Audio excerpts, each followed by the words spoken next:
আসসালামু আলাইকুম। Technique easy এডুকেশনের পক্ষ থেকে আপনাদের সবাইকে স্বাগতম জানাচ্ছি। প্রিয় শিক্ষার্থীরা, চলে আসলাম নতুন আরও একটা পর্ব নিয়ে। আজকের পর্বে আমরা ময়মনসিংহ বোর্ড ২০২৫ সালে আসা এই সৃজনশীল প্রশ্নটার সমাধান করব। তো সৃজনশীল প্রশ্নটার উদ্দীপকে কিছু তথ্য দেওয়া রয়েছে। এখানে দুইটা তথ্য আমরা দেখতেছি। প্রথম একটা তথ্য এখানে বলা হলো g such that R minus minus 1/3, এটা দ্বারা বোঝানো হচ্ছে বাস্তব সংখ্যার সেট থেকে -1/3 বাদে, বাস্তব সংখ্যার সেট থেকে -1/3 এই সংখ্যাটা বাদে বাকি সব কিছু। আচ্ছা, তারপরে রিলেট টু আর -1/3, এটা দ্বারা বোঝানো হচ্ছে বাস্তব সংখ্যার সেট থেকে 1/3 বাদে, বাস্তব সংখ্যার সেট থেকে 1/3 ব্যতীত অন্য সব কিছু।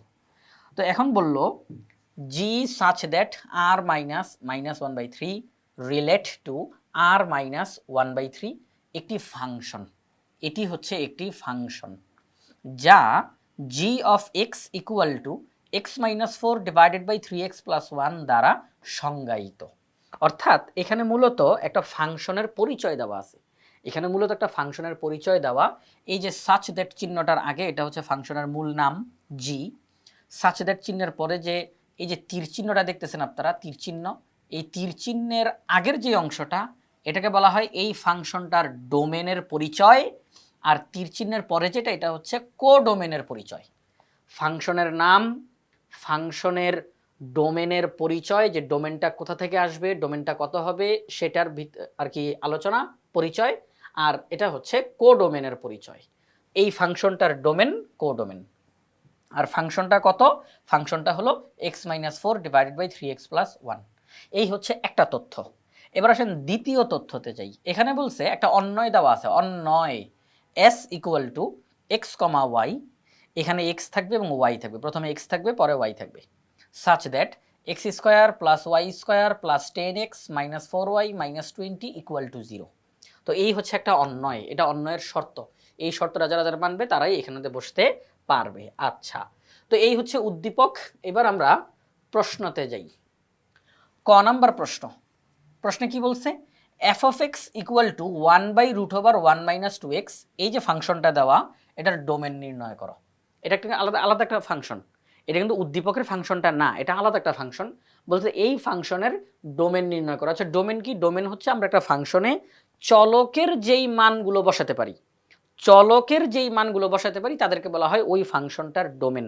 তো আমরা এই ফাংশনের মধ্যে চলকের মান হিসেবে যাদেরকে বসাইতে পারবো তারা হচ্ছে এই ফাংশনটার ডোমেন। তো এটা বের করব কিভাবে করে? প্রথম দেখার বিষয়, এটা একটা ভগ্নাংশ আকারে আছে। এই ফাংশনটা একটা ভগ্নাংশ আকারে আছে। তো ভগ্নাংশ আকারে থাকলে আমরা জানি হর কোনোভাবেই জিরো হতে পারবে না। একটা ভগ্নাংশ আর তার হর জিরো হবে না, এটা হইতে পারবে না। ভগ্নাংশের হর কোনোভাবেই জিরো হওয়া যাবে না। তাহলে এটা আমরা শিওর যে যেহেতু এটা ভগ্নাংশ আকারে আছে তাহলে হর কোনোভাবেই জিরো হবে না।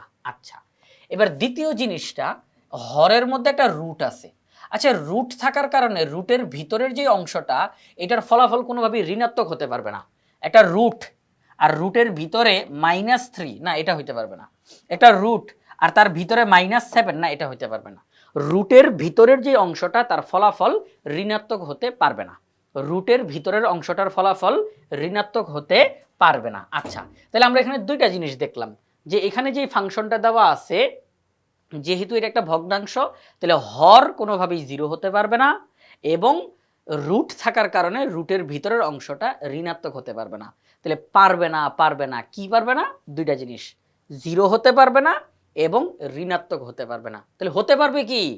জিরোর চাইতে বড় যে কোনো কিছু। কারণ জিরোর চাইতে বড় যে কোনো কিছুই তারা ধনাত্মক। এবং আমি বলছি জিরো চাইতে বড়, তার মানে জিরো বলি নাই, কিন্তু জিরোর চাইতে বড় বলছি। তাহলে জিরো এবং ঋণাত্মক তারা বাদে বাকি সংখ্যাগুলো, তাহলে জিরোর চাইতে বড় যে কোনো সংখ্যা এটার মধ্যে বসতে পারবে। আমরা এখানের মধ্যে এক্স এর এমন মান বসাবো যাতে করে কোনোভাবেই এই অংশটা জিরো না হয় এবং কোনোভাবেই ঋণাত্মক না হয়, এক্স এর এমন মান বসাবো আমরা। তো চলেন আমরা এখন ক নাম্বার প্রশ্নের সমাধানটা করে ফেলি। খুবই সহজ। আমরা এখন হরের দিকে মূলত লক্ষ্য রাখবো। আমরা বলবো দেওয়া আছে F of x equal two 1/√1 - 2x, ফাংশনটি সংজ্ঞায়িত হবে যদিও কেবল যদি 1 - 2x এর মান 0-র চেয়ে বড় হয়। -2xটা এই সাইডে চলে আসলো। এবার আমরা উভয় পক্ষকে 2 দ্বারা ভাগ করলাম। তাহলে আমরা বলতে পারি x <= ½ x less than half, অর্থাৎ এক্স এর মান হচ্ছে হাফের চেয়ে কম, এক্স এর মান হচ্ছে হাফের চেয়ে কম, অর্থাৎ আমাদের এই ফাংশনটার মধ্যে আমরা এক্স এর মান হাফের চাইতে ছোট যে কোনো সংখ্যা বসাইতে পারবো। আমাদের এই ফাংশনটার মধ্যে এক্স এর মান হিসেবে হাফের চাইতে ছোট যে কোনো মান আমরা বসাইতে পারবো, তাহলে আমাদের এই ফাংশনটা ঠিকঠাক থাকবে, কোনো সমস্যা হবে না। আমরা কিন্তু হাফ বসাইতে পারবো না, হাফের চাইতে বড় কাউকেও বসাইতে পারবো না, তাহলেই গন্ডগোল লাগবে। কেমন গন্ডগোল লাগবে আসলে একটু দেখাই। সেটা হচ্ছে আমরা যদি এক্স এর মান হিসেবে হাফ বসায় ফেলি, তাহলে দেখেন টু টু কাটা, তাহলে থাকবে 1/√1 তাহলে 1/√0, জিরোকে রুট করলে জিরোই হয়, ভগ্নাংশের হর জিরো হয়ে যাবে। যদি আমি এক্স এর মান হাফ বসাই দেই তাহলে কিন্তু ভগ্নাংশের হর জিরো হয়ে যাচ্ছে, তাহলে এটা ভুল। এবার আমি হাফের চাইতে বড় কাউকে বসাইতে পারবো না, হাফের চাইতে বড় আমি 1 বসাইতে পারি, 1 তো হাফের চেয়ে বড় নাকি, 1 এটা তো হাফের চেয়ে বড়, তা আমি যদি 1 বসাই দিই তাহলে দেখেন ঘটনা কি ঘটে, 1/√(-1) হবে, কারণ 1 - 2 তাহলে -1, তাহলে এখন দেখেন এই যে √(-1), তাই এটা তো অবাস্তব, এটা তো বাস্তব না, এটা কাল্পনিক সংখ্যা, তাহলে এটা হচ্ছে না। এই জন্যই আমরা এই ফাংশনটার মধ্যে এক্স এর মান হিসেবে হাফের চাইতে ছোট যে কোনো সংখ্যা বসাইতে পারবো, তাহলে অঙ্ক ঠিকঠাক থাকবে। তাহলে আমরা বলবো ফাংশনটার ডোমেন হচ্ছে বাস্তব সংখ্যার অন্তর্ভুক্ত, তবে হাফের চাইতে ছোট যে কোনো সংখ্যা। বাস্তব সংখ্যার অন্তর্ভুক্ত তাই বলে দুনিয়ার সব সংখ্যা না, হাফের চাইতে ছোট যারা তারাই হচ্ছে এখানে বসতে পারবে। এই হচ্ছে ক নাম্বার প্রশ্নটার সমাধান। আমরা এখন খ নাম্বার প্রশ্নে তাকাই। খ নাম্বার প্রশ্নে কি বলল? খ নাম্বার প্রশ্নে বলছে জি অফ এক্স, এই যে ফাংশনটা এটা একক এবং সার্বিক কিনা যাচাই করো। যাচাই করো, আমাদেরকে বলে নাই যে এই ফাংশনটা একক তুমি প্রমাণ করে দেখাও, এই ফাংশনটা সার্বিক প্রমাণ করে, এটা বলে না, আমাদেরকে বলছে যাচাই করো। তুমি দেখো তো, চেক করে দেখো তো এই যে জি অফ এক্স যে ফাংশনটা দেওয়া আছে এটা কি একক ফাংশন নাকি না, আমাদেরকে মতামতটা জানাও। এই ফাংশনটা কি সার্বিক ফাংশন নাকি না, আমাদেরকে মতামতটা জানাও। এটা যাচাই করে দেখাইতে বলছে। আচ্ছা, তো একক এবং সার্বিক এটা কিভাবে করে যাচাই করা হয়? তো একক এবং সার্বিক কিভাবে করে যাচাই করা হয়? তো একেকের ক্ষেত্রে একটা নির্দিষ্ট একটা ফরম্যাট আছে, একেকের বেলাতে একটা নির্দিষ্ট একটা ফরম্যাট আছে, ওই ফরম্যাটটা মানলেই এটা একক নাকি না সেটা আমাদের সামনে চলে আসবে। আর সার্বিকের বেলাতে আমরা যেই কাজটা করব, আমাদের যে মূল ফাংশনটা দেওয়া থাকবে আমরা সেই ফাংশনটার বিপরীত ফাংশন বের করব, সেখান থেকে রেঞ্জ চলে আসবে, রেঞ্জ আর কোডোমেন সমান নাকি সমান না এটা চেক করলেই হয়ে যাবে। তো ধারাবাহিকভাবে কথা বলি, আগে একেকের বিষয়ে কথা বলি, তারপরে সার্বিক নিয়ে কথা বলবো, ঠিক আছে? এটা নিয়ে আরো ডিটেইলসে কথা বলবো না, চলেন একেক নিয়ে কথা বলি। এই জি অফ এক্স উদ্দীপকে একটা ফাংশন দেওয়া ছিল জি অফ এক্স, এটা একক ফাংশন কিনা আমরা এখন আগে সেটা যাচাই করব। একক ফাংশন যাচাই করার জন্য আমরা যে কাজটা করব, অঙ্কের বাইরে থেকে দুইটা চলক নিয়ে আসবো অঙ্কের মধ্যে, অঙ্কের বাইরে থেকে দুইটা চলক অঙ্কের মধ্যে নিয়ে আসবো, নিয়ে এসে বলবো যে ধরি ধরি এই দুইটি চলক হচ্ছে এই ফাংশনটার ডোমেনের অন্তর্ভুক্ত। তা যেহেতু এই দুইটাকে আমরা ডোমেন বলতেছি, তো দুইটাকেই আমরা ফাংশনের মধ্যে বসাই দিব, ডোমেন তার মানে আমি ফাংশনে বসাইতেই পারি। তো আমি এই চলকটাকেও ফাংশনে বসাবো, এই চলকটাকেও ফাংশনে বসাবো, বসানোর পরে আমি বলবো দুইটা ফাংশনই সমান সমান, অঙ্ক সামনের দিকে আগাইতে থাকবে, লাস্টে গিয়ে দেখা থাকবে আরে যেই দুইটা চলক আমি নিয়ে আসছি দুইটা চলক পরস্পর সমান, এমনটা দেখা যাবে। যদি এমনটা হয় তখন আমরা বলবো যে এই ফাংশনটা হচ্ছে একক ফাংশন, এই ফাংশনটা হচ্ছে একক ফাংশন। আর যদি একক না, আমরা ওই যে দুইটা যদি সমান না হয় তাহলে দেখবো যে না এটা একক না। তো চলেন আমরা অঙ্কটা করে ফেলি। তো আমরা এখানের মধ্যে লিখলাম যে ধরি x1 এবং x2 হচ্ছে এই যে জি নামের যেই ফাংশনটা এটার ডোমেনের অন্তর্ভুক্ত। তো জি অফ এক্স একক ফাংশন হবে যদি ও কেবল যদি জি অফ x1, এই যে x1 এই ডোমেনটাকে আমি এই ফাংশনে বসাবো, x2 এই ডোমেনটাকে আমি এই ফাংশনে বসাবো। এই ফাংশনটি একক ফাংশন হবে যদি ও কেবল যদি জি অফ x1 এবং জি অফ x2 সমান হয়। এই ফাংশনটি একক ফাংশন হবে যদি ও কেবল যদি জি অফ x1 এবং জি অফ x2 সমান হলে x1 ইকুয়াল টু x2 হয়। যদি এমনটা দেখা যায় যে এই দুইটা ডোমেনকে ফাংশনের মধ্যে বসানোর ফলে দুইটার ফলাফল সমান এবং সর্বশেষে x1 এবং x2 সমান হয়, তাহলেই আমরা বলবো যে এই ফাংশনটা হচ্ছে একক ফাংশন, তাহলেই আমরা এটা বলতে পারবো। আচ্ছা, তো এখন দেখেন আমরা যেই কথা সেই কাজ, দুইটা ডোমেনকে বসাই দিলাম জি of x1 G of x2 এবং আমরা বললাম যে তারা দুইজন সমান, তারা দুইজন পরস্পর সমান। তো এখন আমরা যদি ফাংশনটার মধ্যে x1 কে বসাই তাহলে কেমন হবে? আমাদের এখানে ফাংশনটা কেমন ছিল দেখেন, ফাংশনটা ছিল, আমি আগে উদ্দীপকটা এটা দেখাই নিয়ে আসি। এই যে ফাংশনটা ছিল g of x equal to x minus four divided by three x plus one. তাহলে জি অফ এক্স ওয়ান কী হবে? X one minus four divided by three x one plus one. G of x two কী হবে? X two minus four three x two plus one, ঠিক না? এটা হবে। তাহলে আমরা এইভাবে করে এটা লিখে দিলাম, দুইটা ডোমেইনই বসাইলাম ফাংশনে, এই যে লিখলাম। এখন আমরা আর গুণন করতে পারি, এক্স ওয়ান মাইনাস ফোর এর সাথে three x two plus one গুণ হবে এবং এক্স টু মাইনাস ফোর এর সাথে three x one plus one গুণ হবে।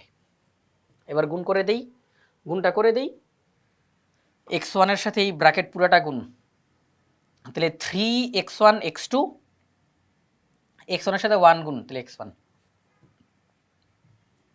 মাইনাস ফোরের সাথে ব্র্যাকেটটা গুণ হবে, তাহলে প্লাসে মাইনাসে মাইনাস, তিন চারা 12 এক্স টু, প্লাসে মাইনাসে মাইনাস, চার একে চার। একই কাজ এখানেও। এবার সবাইকে একপাশে নিয়ে আসেন, সবাইকে একপাশে নিয়ে আসেন। এখন দেখেন three x one x two minus three x one x two, তারপর মাইনাস টুয়েলভ এক্স টু, আচ্ছা মাইনাস টুয়েলভ এক্স টু বাদ যাবে না, এটা থাকবে কারণ এটা তো এক্স টু, এটা এক্স ওয়ান, এক হইলে বাদ যাবে, যদি একই রকম হয় তাহলে তারা বাদ যাবে। মাইনাস ফোর প্লাস ফোর বাদ যাবে, এক্স ওয়ান এক্স টু থাকবে, twelve x two twelve x one থাকবে, কারণ এরা ভিন্ন ভিন্ন। যারা একই রকম তারা বাদ, এই যে plus three x one x two minus three x one x two বাদ, মাইনাস ফোর প্লাস ফোর বাদ, তাহলে রইল কি? এই যে x one minus x two minus twelve x two plus twelve x one. এখন দেখেন যেই বিষয়টা, plus twelve x one plus x one একত্র করলে thirteen x one, minus twelve x two minus x two একত্র করলে মাইনাস থার্টিন এক্স টু, ঠিক আছে? এই হচ্ছে বিষয়।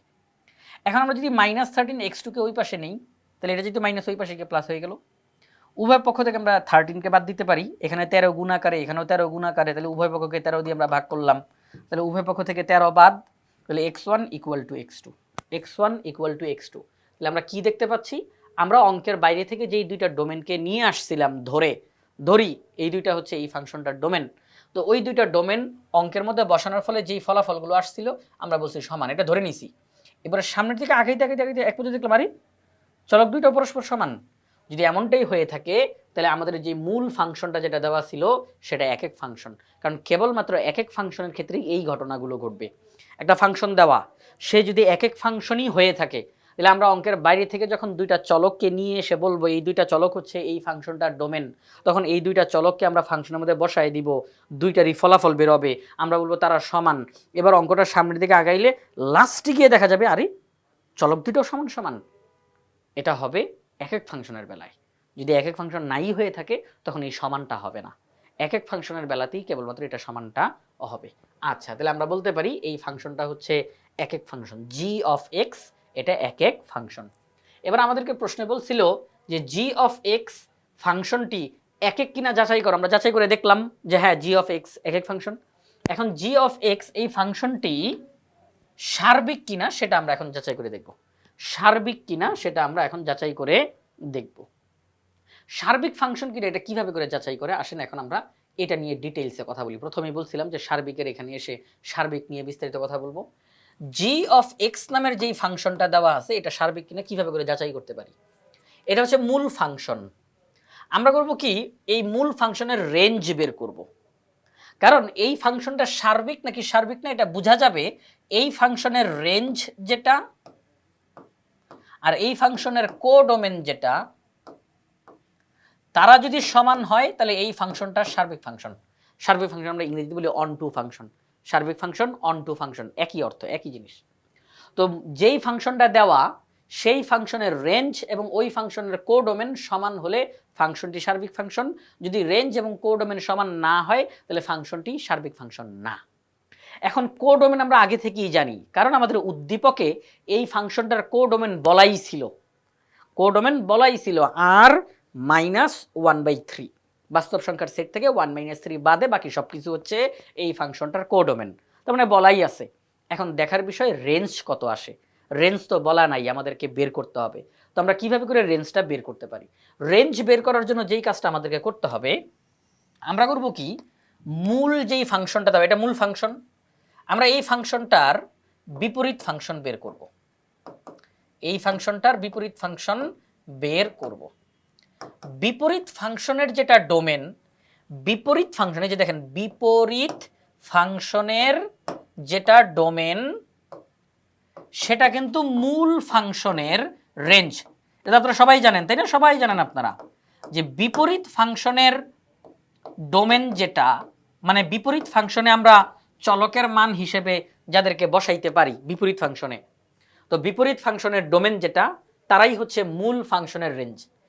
আমরা মূল ফাংশনটার বিপরীত ফাংশন নির্ণয় করব, বিপরীত ফাংশনের ডোমেন যেটা সেটাই হচ্ছে মূল ফাংশনের রেঞ্জ।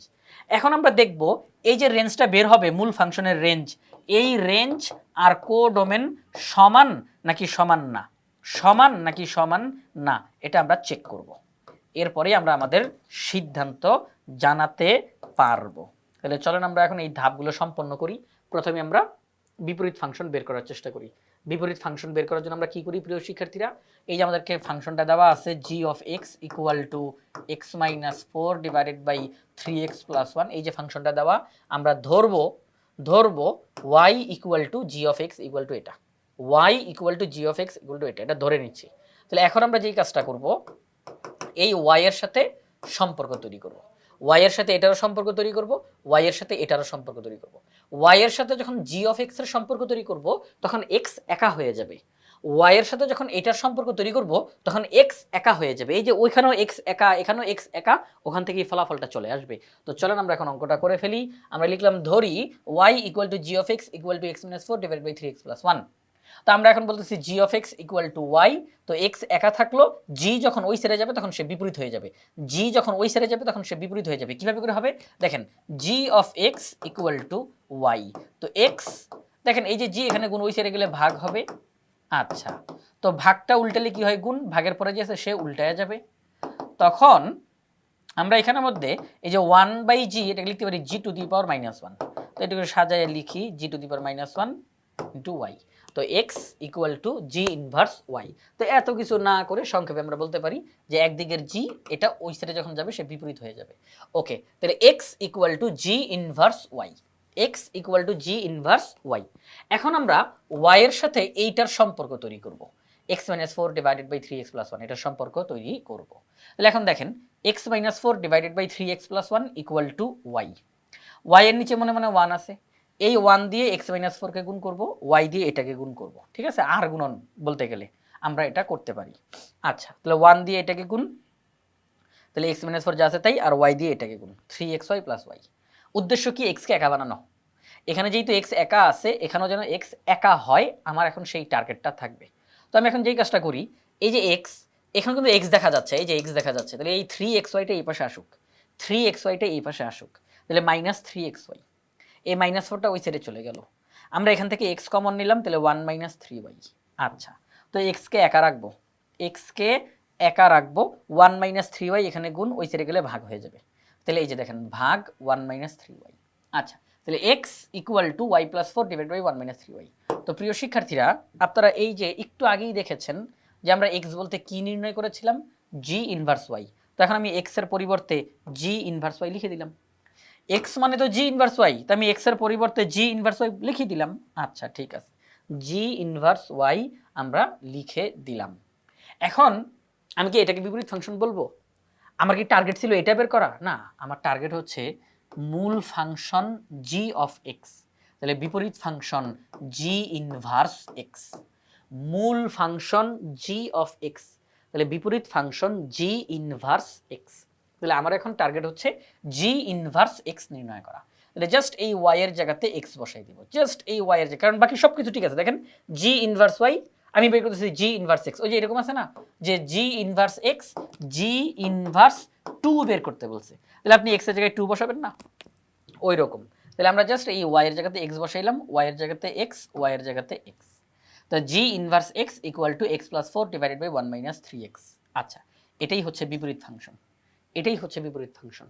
তাহলে মূল ফাংশনের বিপরীত ফাংশন বের করা হয়ে গেছে। এখন বিপরীত ফাংশনের মধ্যে আমরা চলকের যেই মান বসাইতে পারবো সেটা হচ্ছে বিপরীত ফাংশনের ডোমেন। বিপরীত ফাংশনে আমরা চলকের যেই মান বসাইতে পারবো সেটা হচ্ছে বিপরীত ফাংশনের জন্য ডোমেন। আর ঘুরাইয়া বললে এটা হচ্ছে মূল ফাংশনের রেঞ্জ। বিপরীত ফাংশনের যেটা ডোমেন সেটাই হচ্ছে মূল ফাংশনের রেঞ্জ। আচ্ছা, তাহলে এখন দেখি তো এই বিপরীত ফাংশনের মধ্যে ডোমেন হিসেবে কাদেরকে বসাইতে পারি? যেহেতু এটা একটা ভগ্নাংশ, তাইলে কোনোভাবেই হর 0 হতে পারবে না, হর 0 হতে পারবে না। তাহলে 1 - 3x নট ইকুয়াল টু 0। তাহলে আমরা বলতে পারি যে 1 নট ইকুয়াল টু 3x। উভয় পক্ষকে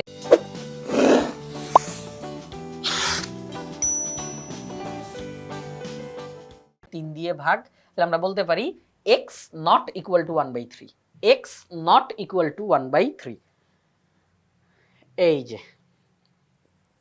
আমরা যেই কথা সেই কাজ, আমরা সেটা লিখে দিলাম, x not equal to 1/3, x not equal to 1/3।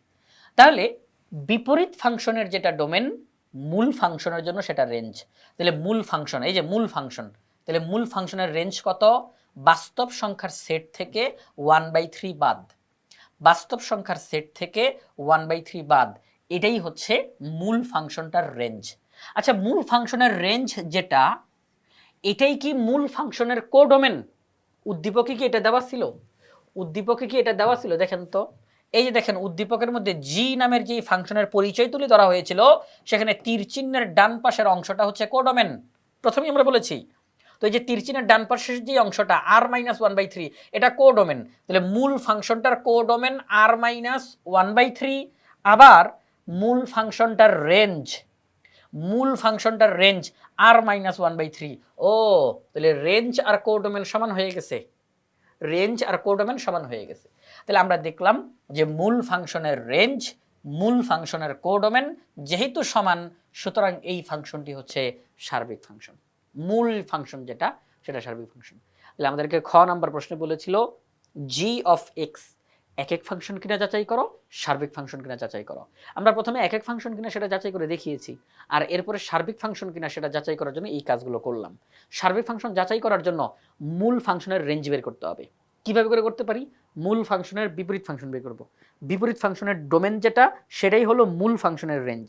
এবার মূল ফাংশনের রেঞ্জ যখন পেয়ে গেলাম, কোডোমেনের সাথে তুলনা করলাম, সমান সমান পেয়েছি, তাহলে মূল ফাংশনটি হচ্ছে সার্বিক ফাংশন। ব্যাস, তাহলে আমাদের খ নাম্বার প্রশ্নের সমাধান করা শেষ। আমরা এখন গ নাম্বার প্রশ্নে যাব। গ নাম্বার প্রশ্নে কি বলছে দেখেন, গ নাম্বার প্রশ্নে বলছে আমাদেরকে এস অন্বয়ের লেখচিত্র অঙ্কন করো। এস অন্বয়ের লেখচিত্র অঙ্কন করো এবং অন্বয়টি ফাংশন কিনা লেখচিত্র থেকে নির্ণয় করো। এস অন্বয়ের লেখচিত্র অঙ্কন করো এবং অন্বয়টি ফাংশন কিনা লেখচিত্র থেকে নির্ণয় করো। তাহলে আমাদের উদ্দীপকের মধ্যে এস অন্বয় দেওয়া ছিল, এই যে x, y such that x square plus y square plus 10x minus 4y minus 20 equal to 0। এই হচ্ছে একটা অন্বয়ের তথ্যগুলো দেওয়া ছিল। তো এখন কথা হচ্ছে যে এই যে এখানে আমাদের যে তথ্যটা দেওয়া, এখান থেকে আমরা তথ্যগুলো ব্যবহার করে লেখচিত্র আঁকবো, গ্রাফ পেপার লেখচিত্র অঙ্কন করব। লেখচিত্র অঙ্কন করার পরে আমরা সেখান থেকেই আমরা মতামত জানাবো যে এটা ফাংশন নাকি ফাংশন না। তো এখন দেখেন, আমরা এখানে মধ্যে একটু কাজ করতে পারি, এখান থেকে একটু কাজ করতে পারি। x square plus y square plus 10x minus 4y minus 20 equal to 0। আমরা পরবর্তী লাইনে গিয়ে দেখেন লিখতে পারি x স্কয়ার, এই যে প্লাস 10x লেখা, আমি যদি একটু সূত্রতে অ্যাপ্লাই করার চেষ্টা করি, আমরা সাধারণত a প্লাস বি হোল স্কয়ারের সূত্র যখন বলি a square plus 2ab plus b square, a minus b whole স্কয়ারের সূত্র যখন বলি a square minus 2ab plus b square. এই যে সূত্রের মধ্যে যে একটা 2ab সূত্রের মধ্যে যে 2, আসলে এখানে একটু নিয়ে আসার চেষ্টা করি। এখানে 10x আছে, তাহলে 2, আমি যদি বলি এই x হচ্ছে a, এই x হচ্ছে a, তাহলে a স্কয়ার প্লাস 2a, এবার b বসাইতে হবে। এখানে আছে 10, এখানে হয়েছে 2, আমি কত দিয়ে গুণ দিলে 10 হবে? কত দিয়ে গুণ দিলে 10 হবে? 5 দিয়ে গুণ দিলে 10 হবে, ঠিক কিনা বলেন? 5 দুগুণে 10। আচ্ছা, তাহলে আমি x কে বললাম মনে মনে a, তাহলে a square plus 2ab plus b square. আচ্ছা, একটা সূত্র ফরম্যাটে আসছে, সূত্রের ফরম্যাটে আসছে। এবার তাহলে এটার ব্যবহার করা হয়ে গেল, এটার ব্যবহার করা হয়ে গেল। এবার আসেন y স্কয়ার। আমি যদি y স্কয়ারের এখানে y কে শুধু আর কি মনে মনে a বলি, আর স্কয়ার থাকলো। এখানে আছে মাইনাস 4y, এই যে মাইনাস 4y, আমি লিখলাম মাইনাস 2 ইন্টু এই যে এখানের y তাহলে 2a, এবার b কত দিয়ে গুণ দিলে 4 হবে? 2 দিয়ে গুণ দিলে 4 হবে। আচ্ছা, তাহলে এটাও ব্যবহার হয়ে গেল, এটাও ব্যবহার হয়ে গেল। Plus 2 square minus 20। প্রিয় শিক্ষার্থীরা, আপনারা আমাকে একটু বলেন তো, কোনো জায়গায় কোনো একটা সমস্যা দেখা যাচ্ছে? হ্যাঁ, সমস্যা হয়েছে কিন্তু। এক্স স্কোয়ার আগের লাইনে ছিল, এই যে 5 দুগুণে 10 এক্স আগের লাইনে ছিল, ওয়াই স্কোয়ার আগের লাইনে ছিল, 4y আগের লাইনে ছিল, -20 আগের লাইনে ছিল, ছিল না কোনটা? এই যে দেখেন প্লাস 5 স্কোয়ার। তো এই যে 5 স্কোয়ার এটা অতিরিক্ত, আর এই যে এখানে 2 স্কোয়ার দেখতেছেন এটা অতিরিক্ত, এরা অঙ্কের মধ্যে ছিল না। তাহলে 5 স্কোয়ার মানে কি 25, আর 2 স্কোয়ার মানে 4, তাহলে 25 আর 4 29। আমরা এই 29কে অঙ্কের মধ্যে অতিরিক্ত নিয়ে আসছি। আমরা অঙ্কের মধ্যে সূত্র বানানোর জন্য আমরা 29 অতিরিক্ত নিয়ে আসছি। এখানেও 25 অতিরিক্ত আনছি, এখানে 4 অতিরিক্ত আনছি। তাহলে আমাদেরকে এটা বাদ দেওয়া দরকার। তাহলে -25, এই যে -25। এখন সবকিছু ঠিক আছে, এইদিকে 0 কি দেখা যাচ্ছে না? এই যে 0, ঠিক আছে। এই যে এখন সবকিছু ঠিক আছে। আমরা সূত্র প্রয়োগ করার জন্য এখানে 25কে অতিরিক্ত আনছি, এখানে 4কে অতিরিক্ত আনছি, তাহলে 25 আর 4 29 অতিরিক্ত আনছি। তাহলে আমরা 29কে বাদ দিব, 25 না, 29কে বাদ দিব। আমি এটা আবার লিখে দিই, একটু সুন্দর করে লিখে দিই, কোনো সমস্যা নেই, সুন্দর করে লিখে দিই। তাহলে আমরা 29 বাদ দিব। কত বাদ দিব? 29 বাদ দিব। ওকে, তো এখন দেখেন X square plus 2 into X into 5 plus 5 square, এতটুকুর জন্য কি সূত্র হবে? সেটা হচ্ছে এক্স প্লাস 5 হোল স্কোয়ার। আর Y square minus 2 into Y into 2 plus 2 square, এতটুকুর জন্য কি সূত্র হবে? সেটা হচ্ছে ওয়াই মাইনাস 2 হোল স্কোয়ার আর মাইনাস 49 ইকুয়াল টু 0। তাহলে X plus 5 whole square plus Y minus 2 whole square equal two 49। আচ্ছা, 49কে লেখা যায় 7 স্কোয়ার।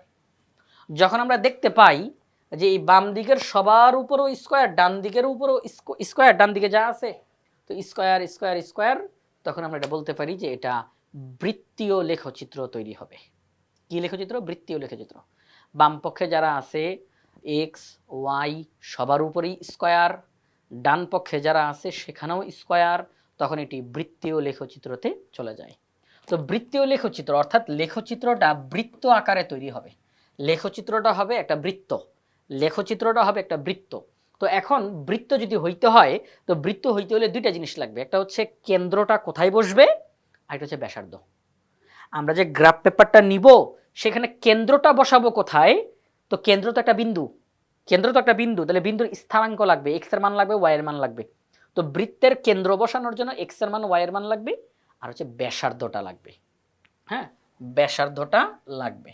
তো আমরা এই যে বৃত্তীয় লেখচিত্রের যে সমীকরণ এখান থেকে পাবো সেটা কি? সেটা হচ্ছে এক্স প্লাস 5, এটাকে আমরা বলবো যে এক্স প্লাস 5 ইকুয়াল টু 0, তাহলে এক্স এর মান -5, আর এখানে আমাদের y minus 2 equal to 0, y এর মান 2। তাহলে এক্স এর মান 5, ওয়াই এর মান 2, এক্স এর মান 5, ওয়াই এর মান 2। এটা কিন্তু আপনি এভাবে লিখবেন না যে x plus 5 equal to 0, x এর মান -5, এভাবে লিখবেন না।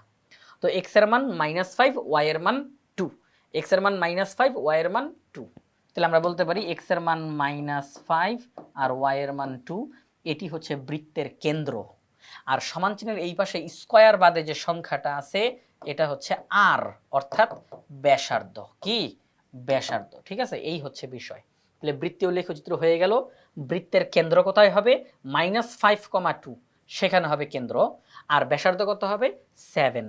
তাহলে চলেন আমরা এখন অঙ্কটা করে ফেলি। যা এখানে আমি লিখছি সবকিছু এখানে লেখা আছে, যে আমাদের বইয়ে লেখা আছে, সুন্দর করে লেখা আছে। তবু আমি ওখানে ওদিকে একদম ডিটেলসে মুখে বলে বলে লিখে দেওয়ার চেষ্টা করেছি। তো প্রিয় শিক্ষার্থীরা, এই যে আপনারা দেখতেছেন গ নাম্বার সমাধান, অন্যয়ের শর্তটা লিখলাম। তো x square plus y square plus 10x minus 4y minus 20, এটাকে আমরা সূত্রে পরিণত করতে পারছি। X plus 5 whole square plus Y minus 2 whole square equal to 7 square. তাহলে এক্স এর মান হবে -5, ওয়াই এর মান হবে 2। হ্যাঁ, ওয়াই এর মান হবে 2। তাহলে -5, 2 এটি হচ্ছে বৃত্তের কেন্দ্র। আর 7 স্কোয়ার না কিন্তু 7, এটা হচ্ছে বৃত্তের ব্যাসার্ধ। তো আমরা এখন একটা গ্রাফ পেপার নিব, গ্রাফ পেপার নিয়ে ঠিক এইভাবে করে মানটা বসাবো। এই যে দেখেন এক্স এবং ওয়াই, এটা হচ্ছে 0,0, মানে মূল বিন্দু। তো আমি এখন যাব -5,2 কোথায় আছে সেখানে।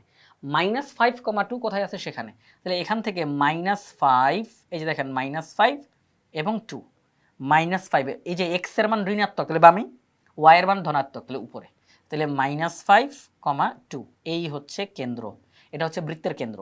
এবার আমরা উপরে পেয়েছি ব্যাসার্ধ হবে 7, ব্যাসার্ধ কত 7, তাহলে এখান থেকে 7 একক দূরে, এই যে এখান থেকে 7 একক দূরে গিয়ে এবার আমরা একটা বৃত্ত অঙ্কন করে দিব।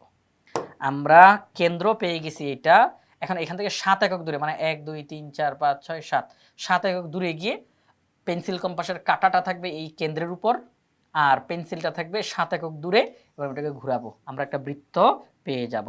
খেয়াল করে দেখবেন এদিকেও 7, এদিকেও 7, এদিকেও 7, এদিকে 7, ওই যে বৃত্তের ব্যাসার্ধ। তো এই হচ্ছে বৃত্তীয় লেখচিত্র, এটা হচ্ছে বৃত্তীয় লেখচিত্র। একটা কাজ শেষ, আমাদেরকে প্রশ্ন বলছিল এস অন্বয়ের লেখচিত্র অঙ্কন করো, এটাই লেখচিত্র, এই বৃত্তটাই একটা লেখচিত্র আমাদের সেই উদ্দীপকের অন্বয়ের, এস অন্বয়ের লেখচিত্র। এবার দ্বিতীয়তে বলছে এই অন্বয়টি ফাংশন কি না এটা তোমরা লেখচিত্রের মাধ্যমে আমাদেরকে জানাবা। তো প্রিয় শিক্ষার্থীরা, লেখচিত্র থেকে আমরা কিভাবে করে মতামত জানাতে পারি যে এটা ফাংশন নাকি ফাংশন না, সেটা হচ্ছে লেখচিত্র আঁকার পরে আমরা দেখব ওয়াই অক্ষ অথবা ওয়াই অক্ষের সমান্তরাল রেখাকে ওই লেখচিত্রটি কয়টি বিন্দুতে ছেদ করছে। লেখচিত্র আঁকার পরে আমরা দেখব ওয়াই অক্ষকে অথবা ওয়াই অক্ষের কোনো একটা সমান্তরাল রেখাকে ওই লেখচিত্রটি কয়টি বিন্দুতে ছেদ করছে। যদি কেবলমাত্র একটি বিন্দুতেই ছেদ করে, লেখচিত্রটি যদি ওয়াই অক্ষকে কেবলমাত্র একটি বিন্দুতে ছেদ করছে, ওয়াই অক্ষের সমান্তরাল রেখাগুলোকে কেবলমাত্র একটি বিন্দুতে ছেদ করছে, তাহলে আমরা বলবো এটা ফাংশন, ওই অন্বয়টা ফাংশন, যেই অন্বয়ের মাধ্যমে লেখচিত্রটা এঁকেছি ওই অন্বয়টা ফাংশন। আর যদি দেখি লেখচিত্রটি ওয়াই অক্ষকে একাধিক বিন্দুতে ছেদ করছে অথবা ওয়াই অক্ষের সমান্তরাল রেখাকে একাধিক বিন্দুতে ছেদ করছে, তাহলে এটি আর ফাংশন হবে না, এটি আর ফাংশন হবে না। তো আপনারা দেখতেছেন লেখচিত্রটি ওয়াই অক্ষকে, এই যে দেখেন এই যে এই যে লেখচিত্রটি ওয়াই অক্ষকে এই বিন্দুতেও ছেদ করছে, আবার ওয়াই অক্ষকে এই বিন্দুতেও ছেদ করছে। এই যে আমি যে লাল কালার দিছি আপনাদের বোঝার সুবিধার্থে, এই যে লেখচিত্রটি ওয়াই অক্ষকে এই বিন্দুতে ছেদ করছে আবার ওয়াই অক্ষকে এই বিন্দুতে ছেদ করছে, একাধিক বিন্দুতে ছেদ করছে, আমি এখনই বলে দিতে পারি যে উদ্দীপকের সেই এস অন্বয়টি ফাংশন না। দেখেন ওয়াই অক্ষের সমান্তরাল রেখা যারা যারা আছে, সমান্তরাল রেখা, এই যে সমান্তরাল রেখা, সমান্তরাল রেখা, সমান্তরাল রেখা, তাদেরকেও কিন্তু একাধিক বিন্দুতে ছেদ করছে, সুতরাং এই অন্বয়টি ফাংশন নয়। আমরা এটা লেখচিত্রের ভিতর থেকে বলে দিচ্ছি, লেখচিত্রে দেখা যায় যে বৃত্তটি ওয়াই অক্ষকে একাধিক বিন্দুতে ছেদ করে, সুতরাং এস অন্বয়টি ফাংশন নয়। তো এই হচ্ছে আমাদের গ নাম্বার প্রশ্ন সমাধান। তো প্রিয় শিক্ষার্থীরা, আজকের পর্বে আমরা ময়মনসিংহ বোর্ড 2025 সালে আসা এই সৃজনশীল প্রশ্নটা বিস্তারিত সমাধান করানোর চেষ্টা করলাম।